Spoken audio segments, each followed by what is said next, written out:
ویسر لی امری واحلل عقدۃ من لسانی یفقہوا قولی صلاۃ و سلام علیک یا سیدی یا رسول اللہ۔ حمد و صلوات پر مشتمل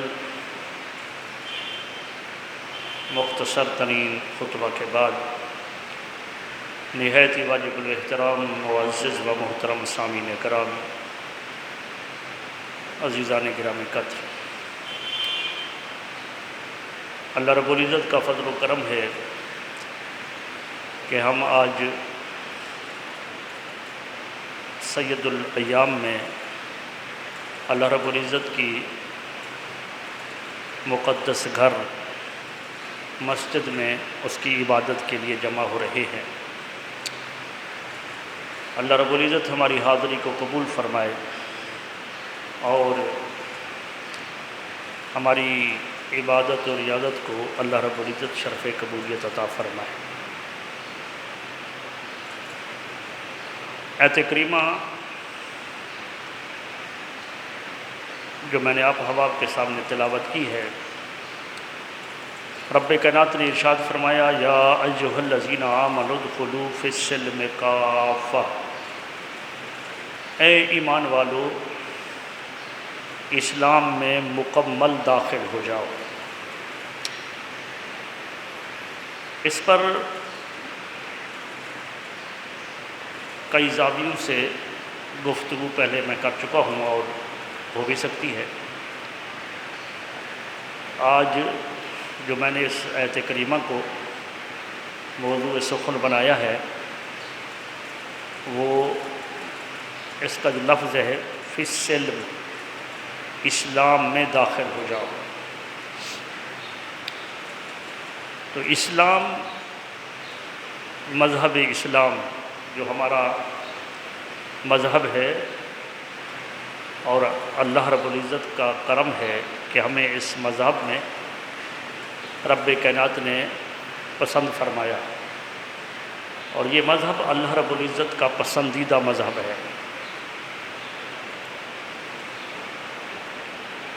تو یہ مذہب اسلام جو ہے، اس پر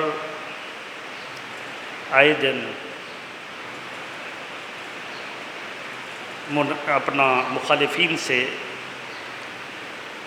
جو مذہب کے مخالف ہیں، مذہب اسلام کے، باتیں ہوتی رہتی ہیں کہ مذہب اسلام جو ہے وہ جنگ و جدل کا مذہب ہے، مذہب اسلام لڑائی جھگڑے کا مذہب ہے، مذہب اسلام میں جو کتاب اللہ رب العزت نے نازل کی ہے، قرآن، العیاذ باللہ، وہ کہتے ہیں کہ اس میں لوگوں کے ساتھ مارنے پیٹنے کا حکم ہے، یعنی وہ جو جہاد ہے، وہ جہاد کو وہ قتل و غارت کے نام سے تعبیر کرتے ہیں، حالانکہ ایسا نہیں ہے۔ دنیا جانتی ہے کہ مذہب اسلام ایک پرامن مذہب ہے، اور یہ سلامتی والا مذہب ہے، اور وہ سلامتی اس کے نام کے اندر پنہاں ہے۔ اور صرف یہی نہیں، بلکہ وہ دوسرے مذاہب سے تعلق رکھنے والے کسی نہ کسی طریقے سے جب اللہ رب العزت کو وہ مانتے ہیں، اللہ کی وحدت پر عیسائیوں یہودیوں کا اتفاق ہے، تو اسی اللہ رب العزت کا ایک نام سلام بھی ہے، السلام، اور ایک نام اللہ رب العزت کا مومن بھی ہے، قرآن مجید کے اندر بھی ہے۔ اور اللہ رب العزت کے جو مختلف نام علماء کرام نے گنتی کیے ہیں، ارشاد فرمائے ہیں، بالخصوص قرآن مجید کے ٹائٹل پر جو نام لکھے ہوتے ہیں، 99 نام، وہاں پر بھی موجود ہے۔ اور قرآن مجید کی سورہ حشر کا وہ آخری رکوع کہ هو اللہ الذی لا الہ الا هو الملک القدوس السلام، وہ مالک ہے، وہ قدوس ہے، وہ سلام ہے۔ اور آگے ہے المومن، وہ مومن ہے۔ تو اللہ رب العزت کا جو نام ہے نا، صفاتی نام، وہ ایک نام سلام بھی ہے اور ایک نام مومن بھی ہے۔ اور جو ہم کہتے ہیں کہ ہم اسلام لائے، تو اسلام کے اندر سلامتی کا معنی پنہا ہے۔ مسلمان کے نام کے اندر ہی سلامتی پنہا ہے، لفظ مسلمان میں، اور لفظ مومن کے اندر، لفظ ایمان کے اندر امن پنہا ہے۔ تو امن و سلامتی تو ایک مسلمان مومن کے نام کے اندر پائی جاتی ہے۔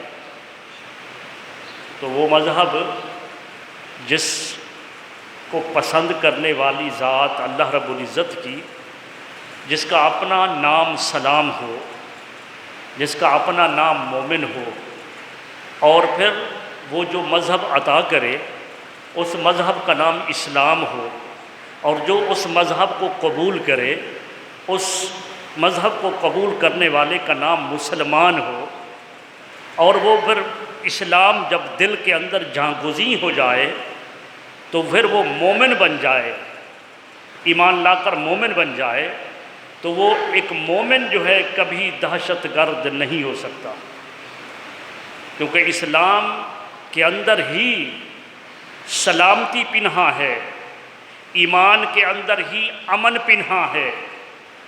امن و سلامتی اسلام کے اندر پنہا ہے۔ تو لہٰذا یہ کہنا سوائے عداوت اور بغض کے نہیں کہ اسلام بدامنی کا دین ہے، اسلام قتل و جدل کا نام ہے، اسلام کی کتاب قرآن وہ قتل و غارت کا حکم دیتی ہے، معاذ اللہ ایسا نہیں ہے۔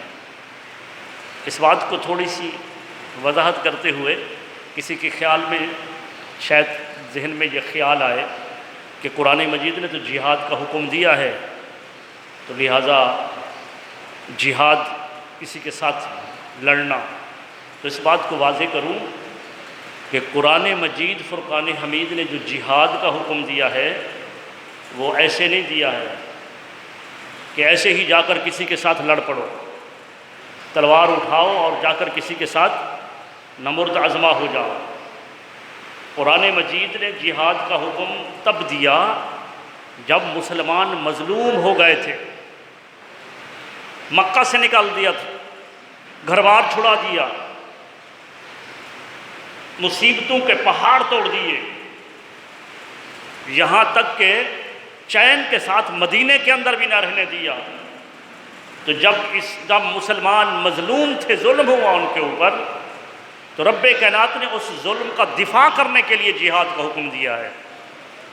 تو جہاد کا حکم دفاع ہے کہ ایسے جب تم پر ظلم کرے تو ہاتھ پر ہاتھ دھرے نہ بیٹھے رہو، پھر اس کا جواب دو، ورنہ آقا علیہ السلام کا تو اس جہاد کے اندر بھی حکم یہ ہے کہ جب تم جہاد کے اندر کسی کے ساتھ جب تم نمرد عزمہ ہو، جب کسی کے ساتھ تم جہاد کرو، قتال کرو، تو حضور علیہ السلام نے فرمایا کہ پھر عورتوں کو قتل نہیں کرنا، بچوں کو قتل نہیں کرنا، ان کے جانوروں کو قتل نہیں کرنا، ان کی کھیتیوں کو آگ نہیں لگانا۔ سیاستہ کی احادیث مبارکہ کے اندر یہ احادیث مبارکہ کا ایک ذخیرہ ہے جو آقا علیہ السلام نے حکم دیا۔ تو لہٰذا جہاد جو ہے وہ جہاد اس وقت ہے کہ جب تم تکلیف کے اندر ہو، جس وقت تم پر ظلم کیا جائے، اس وقت تم پر جہاد فرض ہو جاتا ہے کہ اس کا جواب دو۔ کشمیر کے اندر کیا مسلمانوں کا قصور تھا، کیا قصور ہے؟ فلسطین کے اندر مسلمانوں کا کیا قصور ہے؟ افغانستان کے اندر مسلمانوں کا کیا قصور تھا؟ جہاں کہیں بھی مسلمانوں پر ظلم و ستم کیا گیا صرف اس وجہ سے کہ یہ مسلمان ہیں، تو اب جب مسلمان ہونے کے ناطے سے ان پر ظلم کیا گیا تو مسلمانوں کو حکم ہے کہ وہ ہاتھ پر ہاتھ دھرے نہ بیٹھے رہے، وہ دفاع بھی کریں اور اس ظلم کا جواب اتنا دیں جتنا انہوں نے ظلم کیا ہے۔ تو اس وجہ سے یہ کہنا کہ قرآن مجید میں تو ہے کہ لڑو کافروں کے ساتھ، ان کافروں کے ساتھ لڑنے کا حکم ہے جو کافر تم پر تلوار اٹھائے۔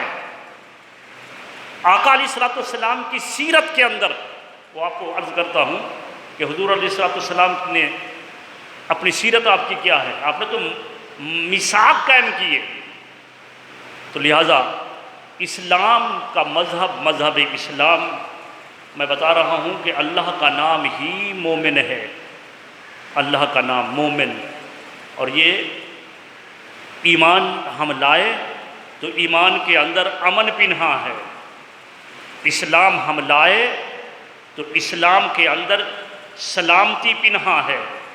اس وجہ سے یہ مذہب اسلام نے جو مسلمانوں کو آپس میں ملنے کا ٹائٹل دیا ہے، مختلف قوموں کے مختلف طریقے،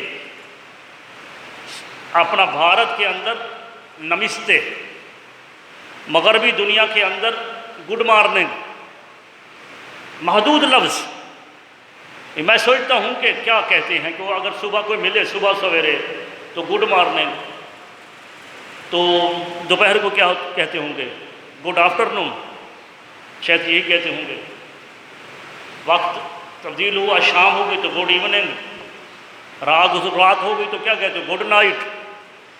تو لفظ محدود، لیکن قرآن مجید فرقان حمید کے اندر اللہ رب العزت نے مسلمانوں کو جو ٹائٹل دیا ہے ایک دوسرے کے ساتھ ملاقات کا، وہ دیا ہے السلام علیکم، السلام علیکم۔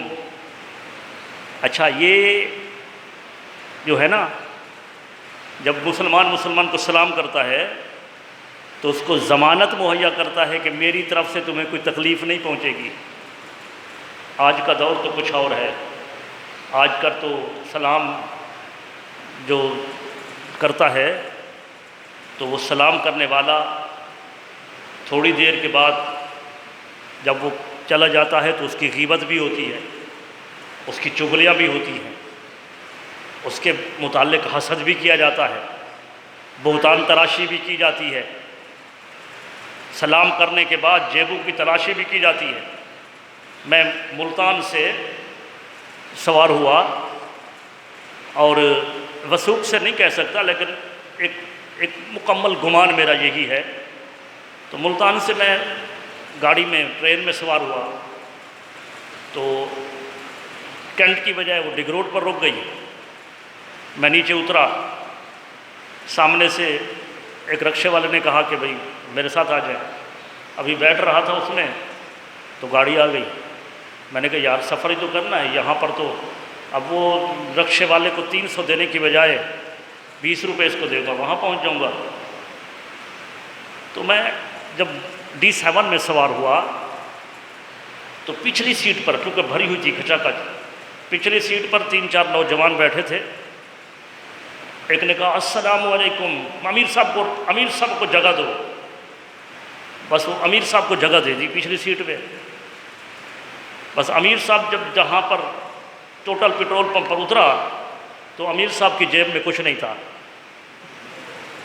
تو سلام بھی کیا، حقیقی یقین ہے ایسی بات، مجھے بعد میں کہا گیا جو 3-4 لوگ میرے ساتھ بیٹھے تھے وہ پیچھے وہاں اتر گئے، وہ جو عسکری فور ہے وہاں پر اترے، میں نے یہاں آ کر دیکھا میری جیب میں رکشے کے پیسے بھی نہیں ہیں، وہ 12-13 ہزار میری جیب میں جو تھا وہ صفائی ہو گئی۔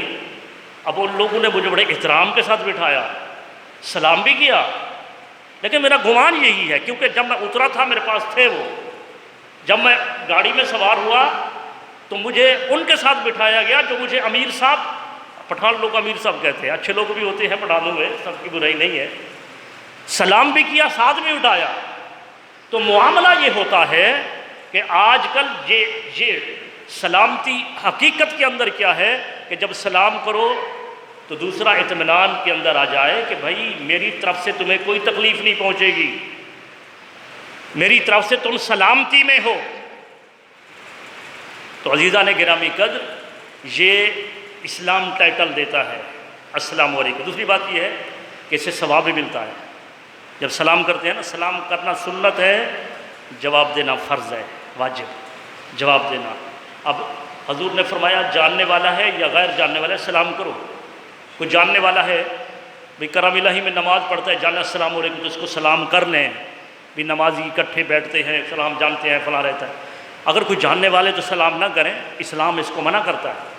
مسلمان کو سلام کرو، وہ جاننے والا ہے نہیں جاننے والا ہے، سلام میں پہل کرو۔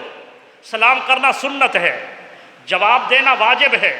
اگر سلام کیا جواب نہ دیا تو گناہگار ہوں گے، تو لہذا سلام کا جواب بھی دو اور سلام کا جواب بھی احسن طریقے سے دو۔ قرآن مجید کے اندر رب کائنات کا حکم ہے، واجب اس وجہ سے ہے کہ اللہ نے فرمایا ہے کہ جب تم پر سلام کیا جائے تو اس کا جواب بہترین طریقے سے دو، بہترین طریقے سے، اچھے طریقے سے دو۔ اور پھر تیسری بات یہ کہ یہ ایک دعا بھی ہے۔ السلام علیکم کیا ہے؟ تم پر سلامتی ہو، تم پر سلامتی، یہ دعا، یہ وہ دعا ہے کہ اللہ تبارک و تعالیٰ تجھے دنیا میں بھی سلامت رکھے، آخرت میں بھی سلامت رکھے۔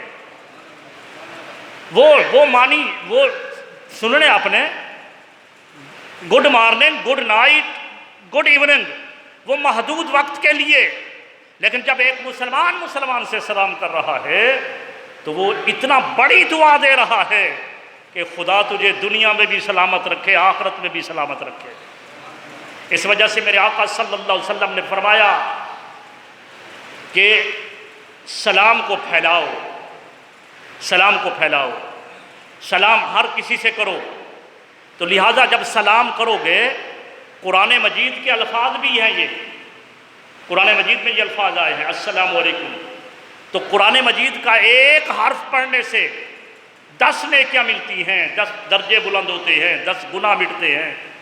ثواب بھی آپ ان کے حروف گنتی کر کے لگا دیں کہ کتنا ثواب ہوتا ہے۔ اور پھر دعا کو بھی دیکھ لیں کہ حضور نے فرمایا الدعا هو العبادہ، یہ دعا خود ایک عبادت ہے، ثواب بھی مل رہا ہے، آپ عبادت بھی کر رہے ہیں۔ السلام علیکم دعا بھی ہے، یہ خود عبادت ہے۔ اور پھر عزیزان گرامی قدر، نیت مسلمان کو امن دینے کی ہے، سلامتی دینے کی ہے، تو اس میں آپ ایک کامل مومن کی علامت بھی پا رہے ہیں، کامل مومن کی۔ اس لیے کہ اللہ کے پیارے حبیب نے فرمایا المسلم من سلم المسلمون من لسانہ ویدہ، مسلمان وہی ہوتا ہے کہ جس کے ہاتھ اور زبان سے دوسرے مسلمان محفوظ رہتے ہیں۔ تو لہٰذا یہ ایک ہی لفظ ہے السلام علیکم۔ بتانا یہ تھا کہ جس مذہب کا ٹائٹل ایک دوسرے کے ساتھ ملاقات کا، ایک دوسرے کو سلامتی دینا ہو، سلامتی کی ضمانت مہیا کرنا ہو، وہ اسلام، وہ مذہب اسلام کبھی دہشت گرد نہیں ہو سکتا۔ اس مذہب اسلام کا ماننے والا مسلمان کبھی دہشت گرد نہیں ہو سکتا۔ وہ مسلمان، وہ مومن، وہ امن و شانتی والا ہوتا ہے، اس لیے کہ اس کے لفظ مومن کے اندر امن ہے، اس کے لفظ مسلمان کے اندر سلامتی ہے۔ وہ سلامتی اور امن کے اندر خود بھی رہنا پسند کرتا ہے۔ ہم کسی چاہتے ہیں کہ ہم گھر کے اندر، جس گھر کے اندر امن نہ ہو، جس گھر میں امن نہ ہو، آپ اس گھر کی حالت دیکھ لیں، وہ دوزخ سے کم نہیں ہے۔ میاں بیوی اولاد آپس میں اگر ان کا ہر وقت تکرار رہتا ہو، سکون نہ ہو، جب امن نہیں، سکون نہیں گھر کے اندر، تو وہ گھر دوزخ سے کم نہیں ہے۔ تو لہٰذا عزیزان گرامی قدر، جب ہم اپنے گھر کے اندر امن چاہتے ہیں تو یہ ملک پاکستان بھی ہمارا ایک گھر ہے، یہ ہمارا ایک گھر ہے۔ ہم تمام افراد پاکستان کے اس ملک میں رہنے والے، ہم ایک خاندان کی مانند ہیں، تو ہم ایک خاندانی افراد ہونے کی بنا پر ہم ایک دوسرے کا امن چاہیں، ایک دوسرے کی کردار کشی نہ کریں. جیسا کہ آج کل ماحول ہو رہا ہے، آج کل سب کچھ دیکھ رہے ہیں. اور دو دن پہلے جو پورے پاکستان میں منظر تھا، تو ہم اپنے گھر کو آگ لگا رہے ہیں یا اپنے گھر کے اندر امن اور سکون مہیا کر رہے ہیں؟ کیا خیال ہے؟ اسلام وہ جو ہم دلائل دے رہے ہیں کہ اسلام امن کا مذہب ہے، ہم کافروں کو دلیل دیں کہ اسلام اور ایمان کے اندر امن اور شانتی ہے، تو اس بات کو دیکھ کر کیا کافر ہمیں نہیں کہیں گے کہ ذرا اپنی حالت تو دیکھو، مسلمان آپس میں دست و گریباں ہے اور اقتدار کی خاطر، یہ کوئی جذبہ دین کا جذبہ نہیں ہے، اقتدار کا جذبہ ہے، اقتدار کا.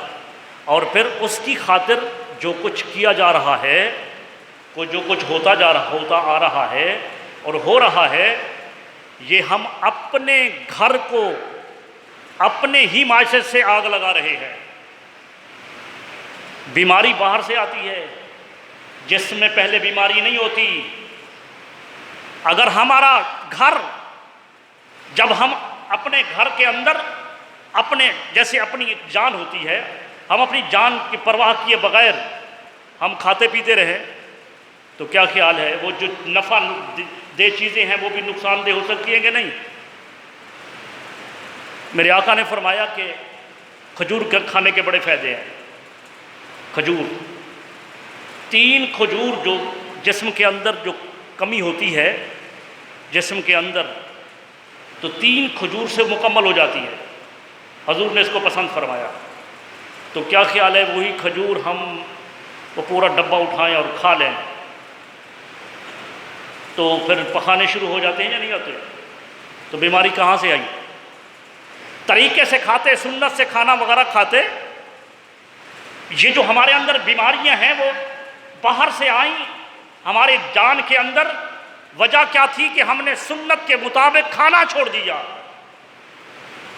سنت کو جب ہم نے ترک کر دیا تو بیماری آئی، لیکن باہر سے آئی، باہر سے. حضور علیہ السلام نے فرمایا کہ یہ جو مکھی جب گرتی ہے نا کسی سالن کے اندر، کسی دودھ کے اندر، کسی کھانے کے اندر، تو فرمایا جب یہ مکھی گر جائے تو اس کو مکمل ڈبو کر پھر نکال دیا کرو.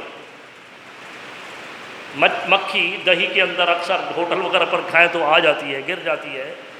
بعض اوقات تو ایسی طبیعت کے لوگ ہوتے ہیں کہ اس چیز کو کھاتے ہی نہیں، طبیعت پر منحصر ہے. طبیعت اگر اتنا نازک ہے تو صحیح ہے، نہیں کھاؤ، منع نہیں ہے کہ نہیں کھاؤ، یہ کون سی، لیکن جائز ہے کہ اس کو کیا کرو، اس کو یوں ہی نکال کر پھینک کر نہیں کھاؤ. بس یوں گری، اس کو نکالا، پھینک دیا اور پھر شروع کر دو. کیوں؟ میرے آقا نے فرمایا، صحیح حدیث پاک میں ہے کہ مکھی کے ایک پر میں زحمت ہے، ایک میں رحمت ہے، ایک میں بیماری ہے، ایک میں شفا ہے. مکھی جب گرتی ہے تو اپنا بیماری والا پر پہلے ڈالتی ہے، تو لہذا فرمایا کہ اس کو ٹبکی دو تاکہ وہ رحمت والا پر بھی اندر ڈوب جائے، پھر نکال کر پھینک دو. تو حضور نے تو طریقہ ہی بتایا. بیماری آئی تھی باہر سے، مکھی کے ایک پر میں رحمت تھی، تکلیف تھی، ایک میں شفا تھی، باہر سے آئی تھی، اور اب اس کھانے کو کھانا ہے تو اب اس کو ٹبکی دے کر نکال دو. تو عزیزان گرامی قدر، جس سے ہماری اپنے جسم کے اندر بیماریاں ہم باہر سے لاتی ہیں، غذا کے اندر جب ہم احتیاط نہیں کرتے تو بیمار ہو جاتے ہیں. اسی طرح آج ہمارے اس ملک پاکستان کے اندر جو ہم تمام کا گھر ہے، اس میں ہم خود بخود آفتیں باہر سے لا رہے ہیں. جب گھر کے اندر رہنے والے افراد، گھر کے اندر وہ سیاست میں رہنے والے ہوں یا دیگر امور کے اندر رہنے والے ہوں، جب آپس میں دست و گریباں ہو جائیں گے تو یقین کرو اس سے فائدہ پھر دوسرے اٹھائیں گے. وہ تو چاہتے ہیں کہ مسلمان آپس میں لڑیں، مسلمان آپس میں جنگ و جدل کریں. ان کی تو سازش ہے وہ لڑانا چاہتے ہیں، لیکن عزیزان گرامی قدر یہ مسلمان کے مادے کے اندر ہے، مسلمان کا جو لفظ ہے، مومن کا جو ایمان کا مادہ ہے مومن کا، اس میں امن و سلامتی ہے کہ وہ ان تمام ہتھ کنڈوں سے دور رہ کر وہ امن و شانتی کے اندر رہے، امن و شانتی میں۔ مقدر میں یہی ہے، سیاست سے اس وقت جو سیاست ہے اللہ تبارک و تعالیٰ اس سے دور رکھے، گندی سیاست ہے۔ کیچڑ کے اندر اگر پتھر پھینکو گے تو اس کے جو چھینٹے ہیں وہ کپڑوں پر آئیں گے۔ سیاست خراب ہو چکی، سیاست آج دجل و فریب کا نام ہو چکا۔ وہ تھا کل شور مچ رہا تھا کہ اتنا مہنگائی، غریب پس رہے تھے، ہم اس کے حق میں تھے، لیکن جو لوگ جن کو ٹی ویوں پر بیٹھ کر اپنے آپ کو مسیحا کر رہے تھے کہ ہم آئیں گے تو یہ کچھ کر دیں گے، انہوں نے تو مزید غریبوں پر پہاڑ توڑ دیے۔ 30 روپے اکٹھے، رات کو پٹرول مہنگا کر دیا۔ یہ اپنی جگہ پر سب کچھ درست، یہ جو بھی آتا ہے پھر پچھلے کو روتا ہے، غریب کا کوئی نہیں۔ وہ 3-4 لوگ اکٹھے ہوئے، اپنے اپنے لوگوں کو بڑی بڑی وزارتیں دے دی۔ پیپل پارٹی والوں نے اپنا وزیر خارجہ و دیگر بنا دیے، مولانا صاحب نے بیٹے کو اپنے وزیر مواصلات بنا دیا، خود انہوں نے اپنا اور اپنے بیٹے کو وزیر اعظم وزیر اعلیٰ بنا دیا۔ بھئی غریبوں کے لیے کیا کیا؟ غریبوں کے لیے اب پچھلا یہ کر کے گیا ہے۔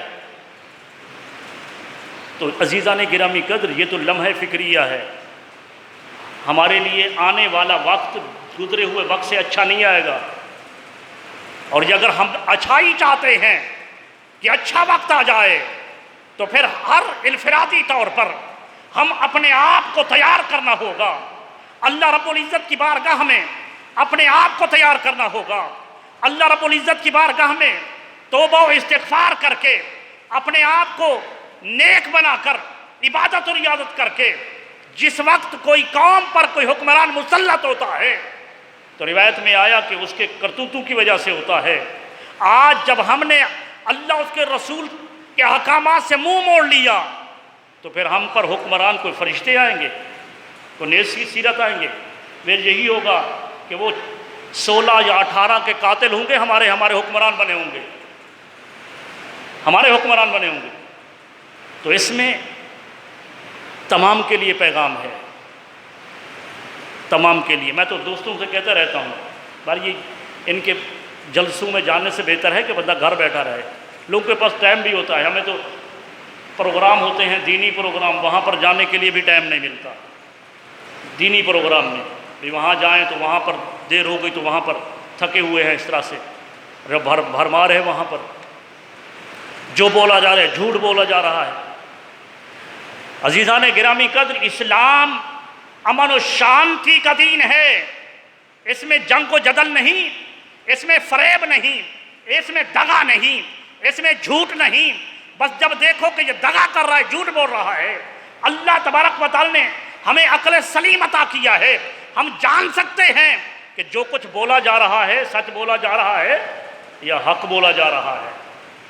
تو لہٰذا حق اور سچ کا ساتھ دیں، جھوٹ اور فریب کا ساتھ نہ دیں، جھوٹ اور فریب کا ساتھ نہ دیں۔ رب کائنات نے ہمیں سلامتی کا حکم دیا ہے، ہم اپنی جان پر یہ لاگو کریں، یہ نافذ کریں کہ ہمارے ہاتھ سے کسی کو تکلیف نہیں پہنچے گی، ہمارے ہاتھ سے، کیونکہ رب کائنات کے پیارے حبیب نے فرمایا المسلم من سلم المسلمون من لسانہ و یدہ، مسلمان صرف وہ ہے کہ جس کے ہاتھ اور زبان سے دوسرے مسلمان بھائی سلامت رہے۔ مسلمان وہ دین ہے جس نے صرف مسلمانوں کو ہی سلامتی اور امن کا گہوارہ نہیں، بلکہ مسلمان کے پڑوس کے اندر اگر کوئی ذمہ کافر رہتا ہے، مسلمان ملک کے اندر پاکستان کے اندر جو ذمہ کافر رہتے ہیں، ہم اس کی جان مال کے بھی اسی طرح محافظ ہیں جس طرح ہم ایک مسلمان کے جان مال کے محافظ ہیں۔ وہ ایک کافر جو ملک پاکستان میں رہتا ہے کہ معاہدے کے طور پر اس کے جان مال کے بھی ہم محافظ ہیں۔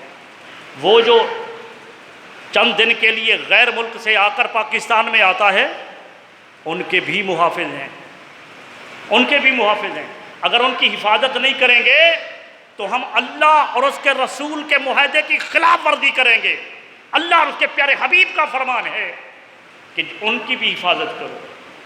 یہ آئے دن چند دن پہلے جہاں یونیورسٹی میں مسئلہ ہوا اور غیر ملکی ٹیچروں کے ساتھ، اس طرح کے واقعات ہوتے رہتے ہیں۔ وہ سیالکوٹ کا واقعہ جو ابھی بھی یاد آتا ہے تو دل ہلا دیتا ہے۔ ارے وہ دین اسلام جس نے ایک جانور کو ذبح کرنے کے لیے بھی، جانور کا گوشت کھانا حلال جائز ہے نا، فرمایا جب اس کا گوشت کھانے کے لیے یا قربانی کے موسم پر اس کو ذبح کرنے کے لیے جب تم ذبح کرنے لگو اس کو، تو فرمایا اس کے لیے اس آلے کو، وہ جو ذبح کا آلہ ہے، اس کو اچھی طرح تیز کر لو، اچھی طرح تیز کر لو۔ تو وہ اسلام جو ایک جانور کو بھی زیادہ تکلیف نہیں دینا چاہتا، وہ اسلام جس نے کسی قصاص کے موقع پر اگر کسی کو قتل کے بدلے قتل کیا جانا ہو عدالت کے اندر، تو اس قتل کے اندر بھی فرمایا کہ اس کا قتل ایسے کرو کہ اسے زیادہ تکلیف نہ ہو۔ اس کی گردن اڑانی ہو تو ایک ہی وار کے اندر گردن اڑاؤ۔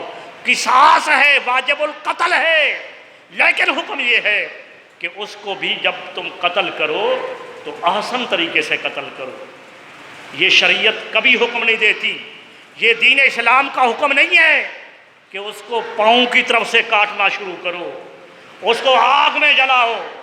ایسا کرنے والے اسلام کے ساتھ ان کا تعلق ہی نہیں ہے۔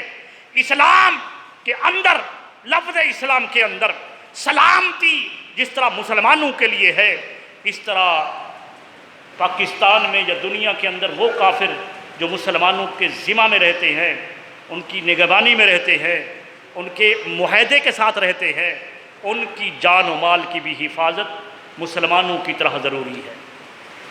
مسلمانوں کی طرح، جیسے مسلمانوں کے ساتھ تو آج کل تو وہی تو رو رہا ہوں کہ ہم مسلمانوں کے ساتھ ہی جو ہے نا وہ عجیب قسم کا معاملہ ہے۔ مسلمان آپس کے اندر دست و گریباں ہے آپس میں، تو سبھی کے لیے ہے، سبھی کافر۔ لیکن ایک کافر دنیا میں ایسا رہتا ہے جس کے لیے ہماری حکومت بھی اور علماء کرام بھی اس پر جو ہے نا وہ کافر جینے کا حقدار نہیں ہے، جہاں تک کہ وہ اپنے دین کو علیحدہ کرے، اپنا ٹائٹل اور بنائے، اپنی مسجدوں کا، اپنی عبادت گاہوں کا نام کچھ اور رکھے، وہ دنیا کا بدترین کافر۔ حضور علیہ الصلوۃ والسلام کا فرمان ہے، ہماری کتاب ہے فقہ کی شامی، فقہ کی کتاب فتاوی شامی، فتاوی شامی کے اندر یہ موجود ہے کہ اگر کوئی کافر ہے تو اس کافر، لفظ کافر کہنے سے اس کا دل آزاری ہوتا ہے تو اس کو کافر نہ کہو۔ مثلا کوئی یہودی ہے، کوئی عیسائی ہے، تو اب وہ جو ہے نا یہودی عیسائی کہلانا تو پسند کرتا ہے، لیکن وہ کافر کہلانا پسند نہیں کرتا، اس کے دل کو تکلیف ہوتی ہے۔ تو فتاوی شامی کے اندر فرمایا گیا کہ اس کو کافر نہ کہو، اس کو یہودی کہہ دو، اس کو عیسائی کہہ دو۔ دین اسلام کا مذہب تو یہ ہے، لیکن دنیا کا بدترین کافر جس نے اپنے آپ کو مسلمان کہلا رہا ہے لیکن وہ دنیا کا بدترین کافر ہے، وہ واجب القتل ہے، لیکن ہماری حکومت، ہماری عدالت، وہاں پر ایک شرعی کورٹ موجود ہے، تو میں یہ حکم نہیں دے رہا، یہ بات نہیں کر رہا کہ تلوار اٹھاؤ اور سامنے آئے تو اس کی گردن اڑا دو۔ یہ حکومت کا فرض بنتا ہے کہ اس بدترین کافر کو، واجب جو قتل کافر ہے، ان کو ہر جگہ پر سزا دی جائے۔ ہر کافر کے لیے امان ہے، یہودیوں کے لیے امان ہے، عیسائیوں کے لیے امان ہے، سبھی کے لیے امان ہے جو آپ کے معاہدے میں رہ رہے ہیں۔ ان کے حقوق ہیں، وہ حقوق ان کو دو، نہیں دو گے تو آخرت میں مواخذہ ہوگا۔ لیکن ایک کافر، بدترین کافر، جو دنیا کا بدترین کافر ہے، واجب القتل ہے، اس کو جینے کا حق بھی نہیں ہے، اس کا نام ہے قادیانی۔ قادیانی مطالبہ کرتے ہیں، علماء کرام مطالبہ کرتے ہیں کہ وہ اپنے مذہب کو علیحدہ کریں، وہ اپنا ٹائٹل کچھ اور لے لیں، اسلام کا ٹائٹل ہٹا لیں، عبادت گاہوں کو کوئی اور نام رکھ لیں، وہ اقلیت میں آ کر ہم ان کو وہی حفاظت دیں گے جو دوسروں کو دیتے ہیں۔ یہ نام نہیں آئے گا کہ پھر واجب القتل ہے۔ لیکن اگر وہ یہ کہیں، امام الانبیاء کی گستاخی بھی کریں اور کہیں کہ ہم مسلمان بھی ہیں، ایسا نہیں ہو سکتا، ایسا نہیں ہو سکتا۔ لیکن میرا موضوع تھا امن و سلامتی۔ ظلم و بربریت کو ختم کرنے والا یہ دین ہے، اس دین کے اندر امن و سلامتی ہے، اس کے اندر بربریت اور ظلم نہیں ہے۔ تو عزیزان گرامی قدر، یہ جو ہم ایک دوسرے کے ساتھ، میں نے بتایا کہ سلامتی کا ہم دعا کرتے ہیں، السلام علیکم، تفصیل کے ساتھ میں نے بتایا، اور پھر اس کے بعد اللہ رب العزت کی نماز پڑھتے ہیں۔ نماز کے اندر جو آقا علیہ الصلوۃ والسلام سے دعا منسوب ہے، فرض نماز کے بعد اللہم انت السلام و منک السلام، تو سلام تو اللہ کا نام ہے، جیسے میں نے قرآن مجید میں بھی ہے، سورہ حشر کے آخری اس میں آیت کریمہ کو تلاوت کیا، سلام، اللہم انت السلام، اے اللہ تو ہی سلام ہے اور تو سلامتی کو پسند کرتا ہے۔ ارے وہ مسلمان مومن جو اسلام کے ساتھ سوجھ بوجھ رکھتا ہے تو وہ کبھی دہشت گرد نہیں ہو سکتا۔ اس کی تو عبادت کے اندر، ہر فرض کے اندر، وہ پنجگانہ نماز کے اندر 5 وقت دعا کر رہا ہے، باری تعالیٰ تو سلام ہے، تو ہی سلامتی دینے والا ہے، اور تو اپنی طرف سے ہم کو سلامتی میں رکھ۔ مسلمان ایک دوسرے سے ملاقات کرتا ہے، ایک دوسرے کو سلامتی اور امن کا ٹائٹل دیتا ہے، ضمانت مہیا کرتا ہے کہ میرے سامنے آنے والے السلام علیکم، مجھ سے خوف زدہ نہ ہونا، میری طرف سے تو سلامتی کے اندر ہے، میری طرف سے سلامتی کے اندر ہے۔ ظلم و بربریت کو رب کائنات نے کبھی پسند کیا، اور نہ اللہ تبارک و تعالیٰ اس کے حبیب کو پسند ہے۔ رب کائنات نے واضح الفاظ میں فرمایا، ان اللہ لا یحب المفسدین، اللہ تبارک و تعالیٰ فسادیوں کو پسند نہیں کرتا۔ اللہ تبارک و تعالیٰ فسادیوں کو، فتنہ پرور کو پسند نہیں کرتا۔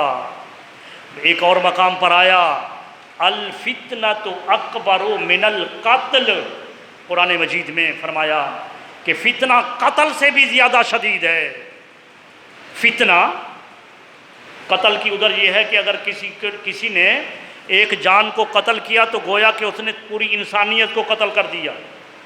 ایک شخص نے، کسی نے ایک انسان کی جان بچائی تو گویا اس نے انسانیت کی جان بچا دی۔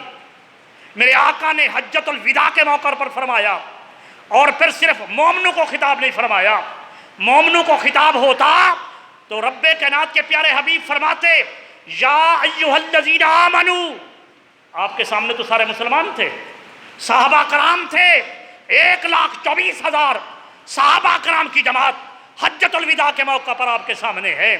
لیکن عزیزان گرامی قدر، اسلام وہ امن اور شانتی کا مذہب ہے۔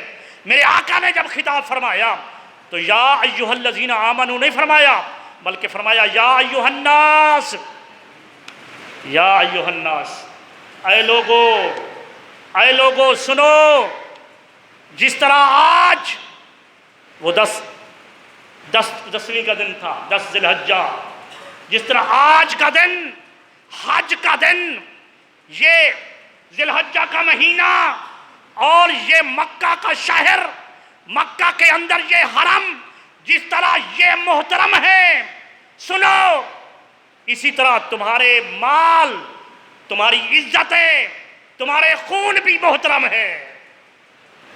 یہ آقا نے حکم فرمایا ہے، اور یا ایھا الناس فرمایا، یا ایھا الناس، اے لوگو، تمام کے لیے فرمایا، تمام لوگوں کے لیے فرمایا کہ جس طرح مکہ محترم ہے، حرم محترم ہے، حج کا دن ہے 10 ذی الحجہ، آج کا دن محترم ہے، اسی طرح اموالکم دماؤکم، رب کائنات کے پیارے حبیب نے تمہارا مال، تمہاری جان ارے کوئی اپنے مال کو بھی ضائع کرتا ہے، کوئی اپنی جان کو بھی ضائع کرتا ہے، کوئی اپنی عزت کو لوٹتا ہے۔ ارے رب کائنات کے پیارے حبیب نے فرمایا جب تم کسی کی عزت کو لوٹتے ہو تو فرمایا ان کی عزت نہیں، یہ تمہاری عزت ہے۔ جب تم کسی کے مال کو غبن کرتے ہو یہ ان کا مال نہیں، یہ تمہارا مال ہے۔ جب کسی کے جان کے درپے ہوتے ہو تو وہ ان کی جان نہیں، یہ تمہاری جان ہے۔ کتنا آسان انداز کے اندر رب کائنات کے پیارے حبیب صلی اللہ علیہ وسلم نے امت کو حکم دیا ہے۔ بات کو ختم کرتا ہوں۔ ایک وقت آیا حضرت عمر بن عبدالعزیز رضی اللہ تعالیٰ عنہ،